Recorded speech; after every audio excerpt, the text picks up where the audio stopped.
One of the things that Prime Minister Andrew Holness and his administration promised in his campaign leading up to the September 3rd, 2025 general elections was that there was going to be no new taxes. This was being said in his long list, as according to him, he doesn't make promises, he makes commitment. Was very clear that there were going to be no new taxes. I am going to tell you that we are now to expect new taxes from our finance minister that was just announced. I'm going to tell you all about it coming up in this report.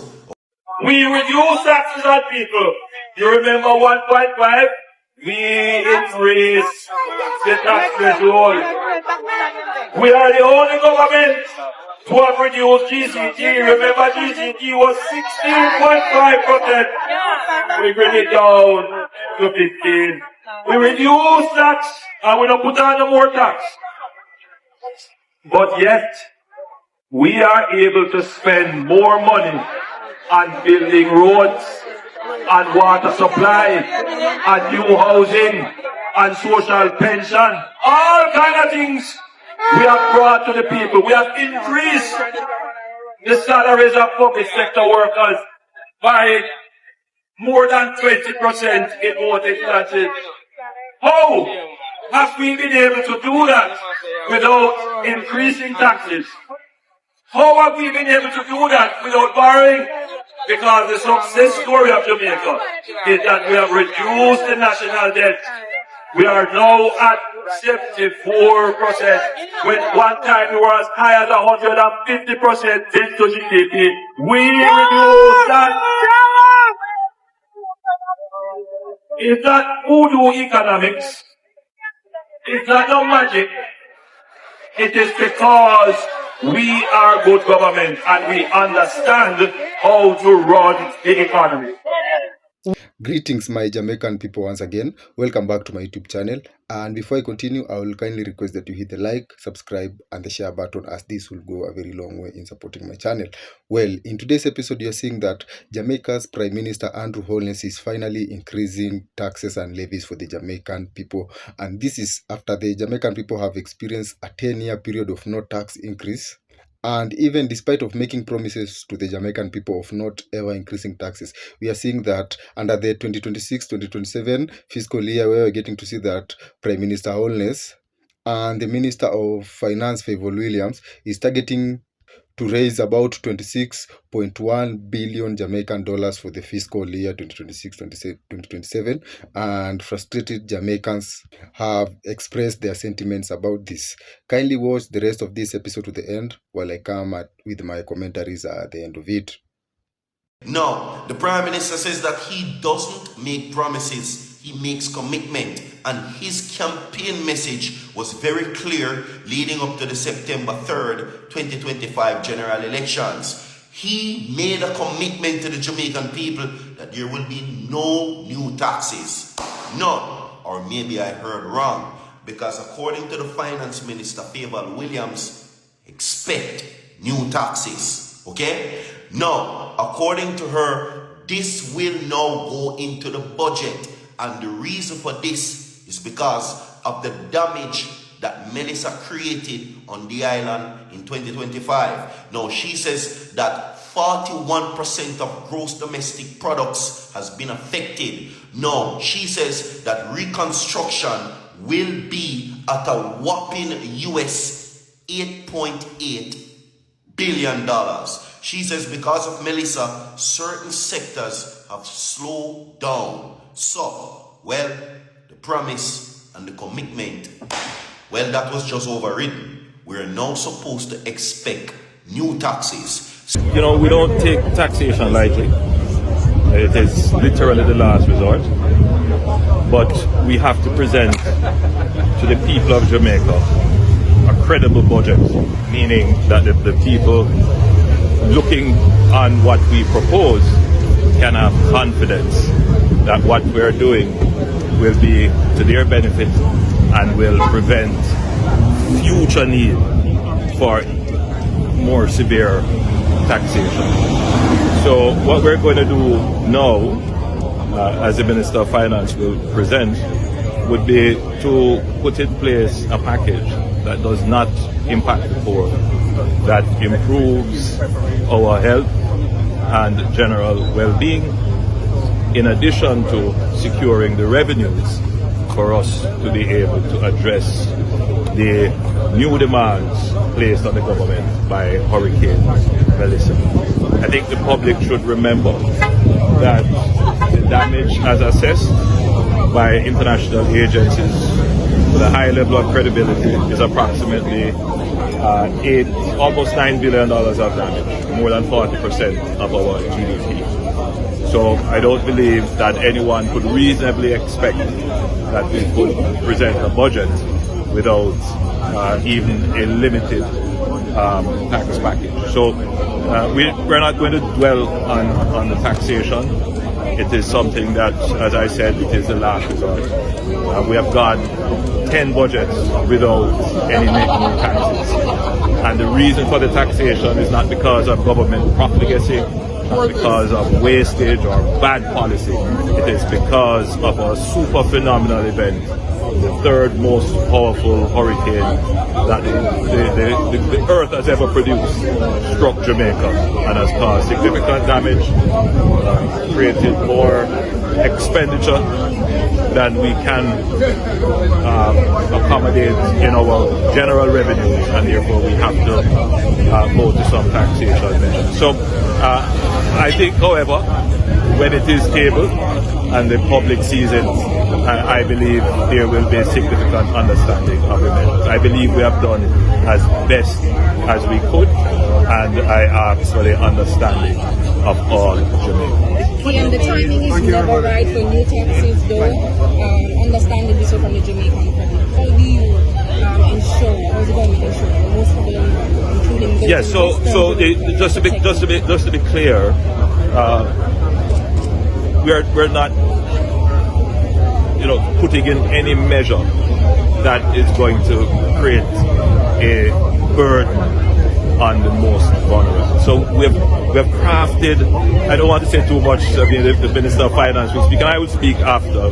I'm being preemptive in a way. But I think the average person should not worry. What about the corruption perception index? What do you make of our standstill position? Well, I think we have done very well in terms of putting in place the institutional framework. I think there's still work to be done, but the country should acknowledge that this is a process, and we are making gains in the institutional development. And I mean, in a way, yes, it's a standstill, but in another way, it is a reaffirmation of the progress that we have made. Thank you. So today, I don't usually talk about politics, and I just don't like it. But honestly, how can we even think, Minister? How can we even think about charging Jamaicans more taxes? Think about it. We're already a country suffering. People are broke. Don't look at the people driving the rich cars and living in the rich houses. That's a minor amount of the population. Minor. If we have 3 million people in Jamaica, I don't even think 20% is doing well. And the ones that are doing other things, they are not things that I would want to do. So how can you, after coming out of a Category 5 hurricane that devastated not just the West, but businesses across the island that depend on tourism and depend on the dollar and depend on services, I want to sit down and tax people? And your excuse is, Melissa, how much money did you give Jamaica Public Service Company? Do you think about that 150 million US when you're thinking about taxing Jamaican people? How much money did you receive from coffers all over the world and locals as well, in the billions? And where did that go? So why do we have to now be taxed for a hurricane? Think about it. Didn't your other minister put this in place not to have this happen to us and get an insurance of 150 million US to help us, which was given away to another company who don't give a crap about us? And you want to turn around and tell me that you're going to tax Jamaicans that already can't pay tax? We already can't pay the tax. Look on your tax burden for the country. Look at how many people owe tax. Don't look at all these fancy cars coming in and being bought, because most of them end up back on a lot. Have you checked out these repossession lots to see how many cars are come back on them? Have you looked at how many mortgages are being defaulted? Have you looked at how many businesses are struggling? Have you looked at how many banks are not receiving their payments, their credit card payments, their loan payments? So in times of when people are suffering, you came into an election saying you're not charging any more taxes, you're not giving us any more taxes. And you won the election on one of those promises. Now, you have to find other ways to get your money. And that would be a stimulus package, which we have not even gotten. In America, you just get a check in the mail. And that's a stimulus package for people that were hit by whatever it is, whether it's COVID or a hurricane. I've not received a check in the mail. I've not received any stimulus. It is so hard. Make it easier to open a company. Make it easier to do exports. Make it easier for businesses to operate in the country. Stimulate the market by bringing in more businesses that can stimulate income. These hotels that are closed, work to get them open, because that's foreign exchange you're not collecting, not my fault. You have so many hotels closed for one reason only, to collect insurance. Some are devastated, yes, but others are not. And they should open, and they should be demanded to open, because there's nothing wrong with them. And the ones that are being fixed, no problem. Because what has happened is that the good thing is that other people have gone to the smaller hotels. The boutique hotels are full. The hotels that are actually open are full. So we need to look at these things before we just jump to say, Jamaica, get ready for taxes. We're not going to tax the vulnerable. How you know who the vulnerable is? How you know? Because they don't have a job? Some people have businesses that are struggling, especially after Melissa. Some people are doing well. Some people are not. You can't handpick who you're going to tax. How are you going to handpick who you're going to tax? You're going to be doing what other countries are, this other person doing now, say, you're going to tax the poor, or you're going to tax the rich, or you're going to tax the middle class. If you're going to do a tax, it has to be a straight tax. So my advice to you is, when you drop GCT the other day to 15.5%, 16 to 15 or whatever, put it back up if you want. Drop your GCT back to 16%. So it's the overall tax bracket. Instead of taxing the businesses and taxing the NIS and the PAYE and the education tax and all these taxes that, I drive on the road the other day, I drop into potholes, and I said to myself, we're paying tax, but we have to drop into a pothole.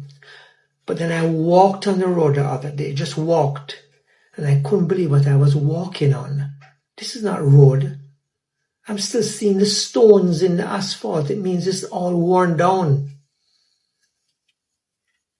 The taxes that people are paying should be going towards these things, so that we appreciate what we're paying taxes for. But I can't be paying tax on my car, paying to pass my car to be fit for the road, and then I drop into a hole because the road not fit for my car. And I understand. You have to find a way to raise money.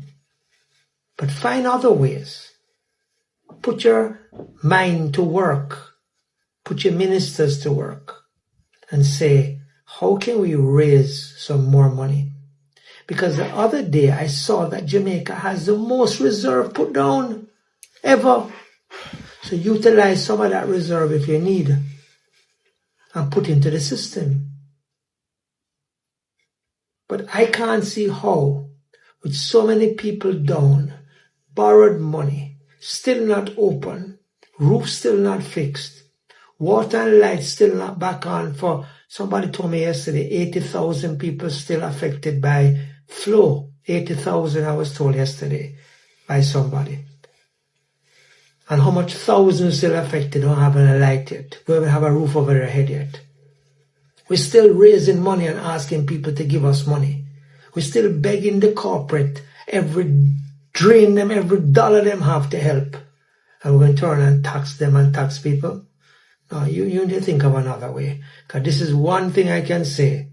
It's going to become a chain reaction. That's not going to be nice. And you're going to regret it.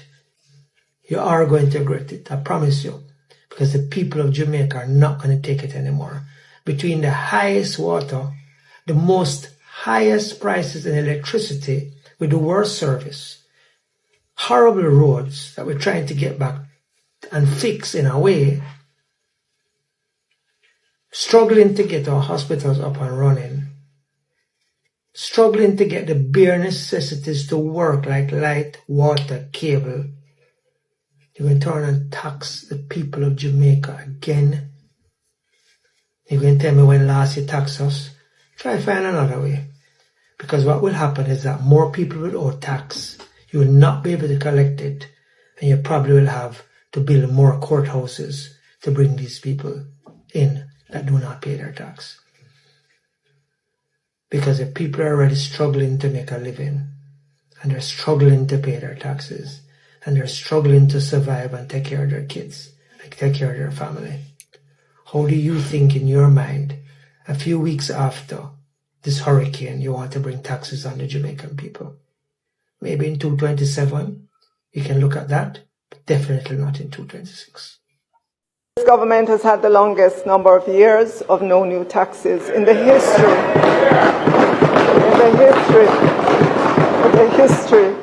of independent Jamaica. Madam Speaker, only a Category 5 hurricane with winds of 185 miles per hour could have interrupted that. The Honourable House is asked to note the intention to apply GCT to digital services and intangibles supplied from abroad and consumed in Jamaica. This measure forms part of ongoing efforts to modernize the tax system and provide fairness in an increasingly digital economy. Digital services now form a growing share of everyday consumption by Jamaican households and businesses. Many of these services are supplied by non-resident providers with no physical presence in Jamaica, resulting in inconsistent application of GCT under existing arrangement. The rapid growth in digital transactions has highlighted gaps in the current tax framework. Similarly, services may be subject to different tax treatment depending on whether they're applied locally or from overseas, placing our domestic businesses at a competitive disadvantage. In addition, the shift towards untaxed digital consumption contributes to revenue leakage and reduces the government's capacity to fund public services. The proposed reform is guided by the destination principle, an internationally accepted standard for consumption taxation. Under this principle, GCT applies where a service is consumed rather than where the supplier is located. In practical terms, this means that digital services consumed in Jamaica should be subject to GCT in the same way as locally supplied equivalent services. The application of GCT on international digital services and intangibles is expected to have a positive revenue impact once fully implemented. The measure is expected to yield in the first instance starting in the fourth quarter of fiscal year 2026-2027 because there's an implementation curve that we have to go up, and we're expecting $300 million in the first instance, but as it is fully implemented in the financial year 2027-2028, we would expect $4.2 billion. Our revenue measure number 2 would be levying the special consumption tax on non-alcoholic sweetened beverages. This Honourable House, Madam Speaker, has been advised that SCT will be introduced under the General Consumption Tax Act on non-alcoholic sweetened beverages. For this measure, non-alcoholic sweetened beverages are defined as all non-alcoholic beverages containing added sugar or other caloric sweeteners, as well as beverages containing artificial or non-nutritive sweeteners, whether carbonated or non-carbonated, and whether manufactured locally or imported. The primary objective of this measure is not only revenue mobilization, it also supports broader public health objectives. Jamaica continues to experience elevated levels of obesity and diabetes, and sweetened beverages are recognized as a significant source of extra sugar consumption. Any reduction in consumption resulting from the price adjustment would represent a positive supplementary outcome.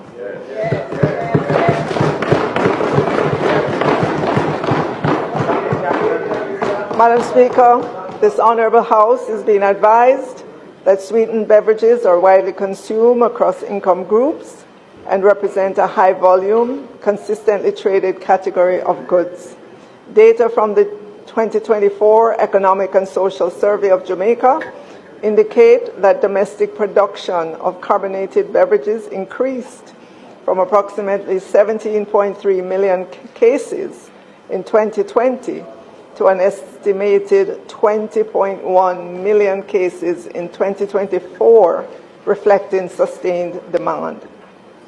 Sweetened beverages are currently subject only to the standard GCT rate of 15% and are not presently listed in the Act as prescribed goods for SCT purposes. The proposed SCT will be assessed on a per unit basis, calculated based on the total liquid volume of each sweetened beverage measured in milliliters. The Honourable House is further advised that the SCT will apply at the point of manufacture for domestic producers and at the point of importation for imported products, in accordance with the provisions of the GCT Act. This ensures, Madam Speaker, administrative efficiency and parity between local and imported goods. The SCT will be applied at a rate of 0.02, which is 2 cents per milliliter. The estimated revenue gain associated with levying the SCT on non-alcoholic sweetened beverages is estimated at $10.1 billion and will take effect during the first quarter of fiscal year 2026-2027. At this rate, just to break it down in terms of the estimated retail price impact, it would be as follows for these examples. So for 300 milliliters beverage, it would be $6. For a 600 milliliter beverage, it would be $12. And for a 2-liter beverage, it would be $40. Mr. Andrew Holness, a promise is a comfort to a fool. Yeah, man, enough of we as Jamaican, we are idiot. To true. Because you promise the people them say you not add no new tax. And now you change them out. Eh? Mr. Andrew Holness, man, come on. People already are suffer. So when you add new tax, where you think more poverty that the poor people them, you know? So as far as me see it, bro, politician on any side, they don't care about the people them. They don't care about their country, bro. They don't care about the lower class, bro. Because when they raise up tax, them not feel it, bro. And the poor people are feel it, brother. We can't even buy a bread. We can't even buy a sardine. We can't even buy a bully beef. Come on, Mr. Andrew Holness. Keep, stay to your promise. Stick to your promise, Mr. Andrew Holness. Don't come change your mind for the people them know because you're in there already, because you win. Well, if you've watched to this end, thank you once again, and let's get down to it. For beginners, you need to understand that the current economic situation in Jamaica is quite frustrating. As we all notice that Jamaicans are currently recovering from the devastating effects of Hurricane Melissa, which hit the country in October last year, that is 2025, and in doing so, we're getting to see that property amounting to 8.8 billion US dollars was destroyed by the hurricane, and even multiple lives were lost. And as things stand right now, we're getting to see that Jamaicans are struggling to recover from these devastating effects of the Hurricane Melissa, and in doing so, the poor Jamaican people are still being faced by another challenge. And this has come recently in this year, February, where we're getting to see that for the fiscal year 2026-2027, we're getting to see Andrew Holness has announced a new increase in taxes under his finance minister, Fayval Williams, whereby the government has announced that it's going to raise taxes on some of the most crucial commodities and services in Jamaica, with the aim of raising funds to help Jamaica recuperate from the devastating effects of the Hurricane Melissa.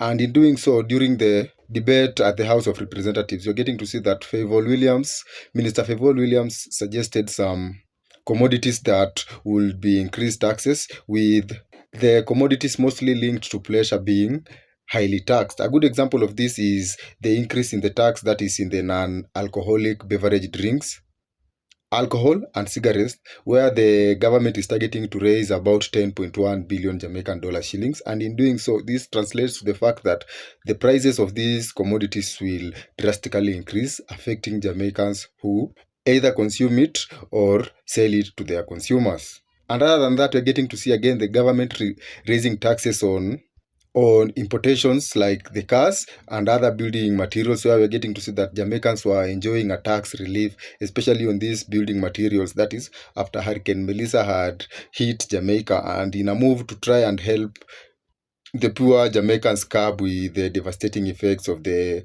hurricane, the Jamaican government lowered the taxes for the importation of building materials, and this relief ended in this year, January 2026, and you're getting to see that the goods now that will be coming into Jamaica will be taxed afresh, giving the impression that most Jamaicans will have to dig deeper into their pockets when they are trying to rebuild their houses after the effects of the Hurricane Melissa.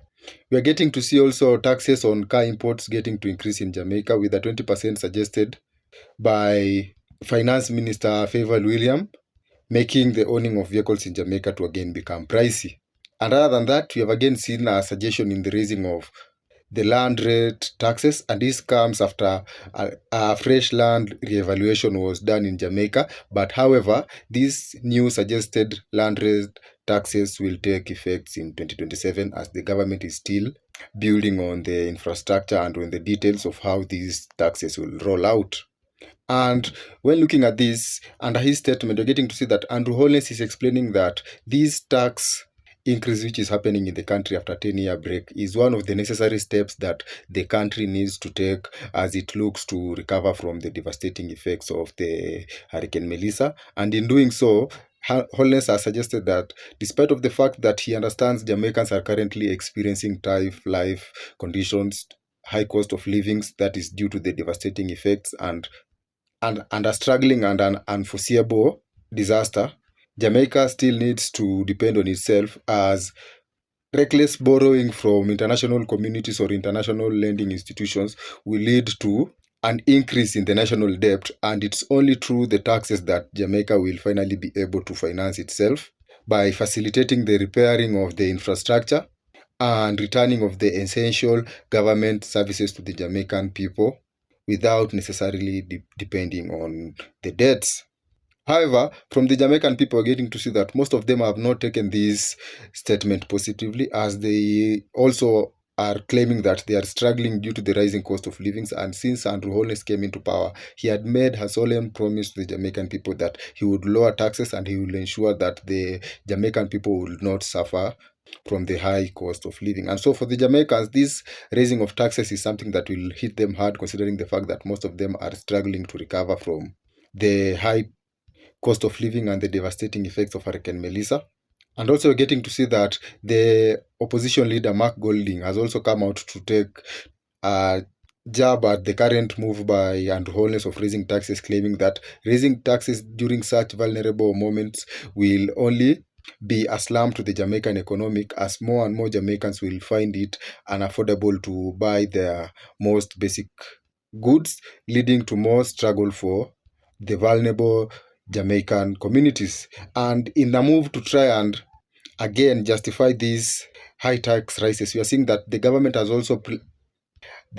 also placed measures to try and protect the most vulnerable Jamaicans by raising the vulnerable solidarity program, whereby the government is planning to spend 1 billion Jamaican dollars in helping 50,000 vulnerable Jamaicans during this difficult moment. And in doing so, we're getting to see that each individual will manage to receive around 20,000 Jamaican dollars as a way of trying to help them manage or recuperate from the devastating effects of Hurricane Melissa. And so, despite of these moves by the Jamaican government, we're getting to see that most Jamaicans are still not convinced that the move to raise taxes is something that is quite needed right now by the Jamaican people. And this again goes to show the fact that the government has not been open about how it spent the billions and billions of shillings of dollars that it had received from the international donations, that is after Jamaica had been hit by Hurricane Melissa. And the lack of transparency by Andrew Holness' government in how the funds were spent is one of the rising issues right now when he is trying to raise taxes for the Jamaican people. As you're getting to notice that most Jamaicans still have this one question: where did the donation money for the Hurricane Melissa recovery program go to? Well, this is a question that not only I'm asking, but it's also all the Jamaican people have it at the back of their mind. And it's quite obvious that there was corruption, and it's only a few individuals who managed to benefit from all these proceedings. And Jamaican people are actually coming out to call this from their prime minister. And we're getting to see the recent development about how most of these Jamaican people are going to react after the law to raise taxes will be officially passed in the country. Well, this again marks the end of this episode.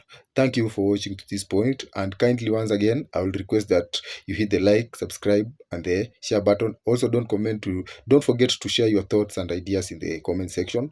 Thank you for watching to this end, and see you in the next episode.